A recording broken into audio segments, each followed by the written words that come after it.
The farmland at the UT Ames AgResearch Center includes coveys of quail nesting in the brush. It's hard to spot the birds, but here's who can point you right to them.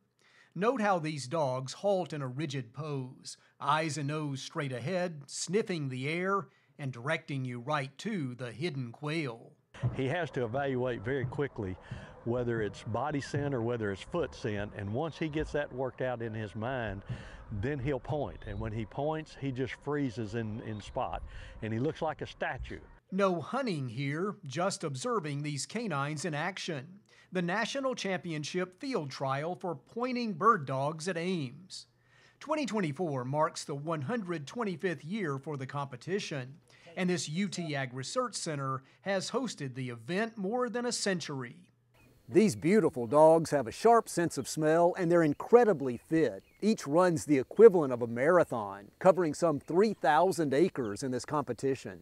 The courses, the linear length of the courses are about 12 miles. Now, a dog has to be in perfect physical condition to be able to run that, because the dog is rimming each field as he comes through that.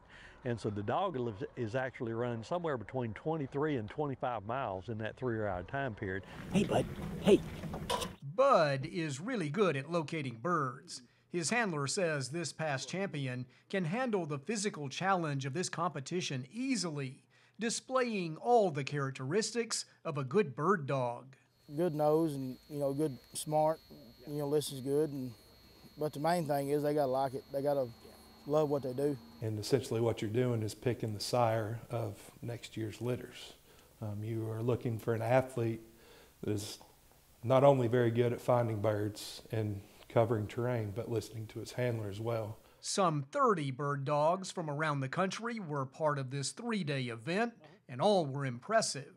When you combine heightened senses with a strong mind and endurance, you get an elite competitor. And here they show their skill and take on a challenge. Charles Denny, News Channel 5.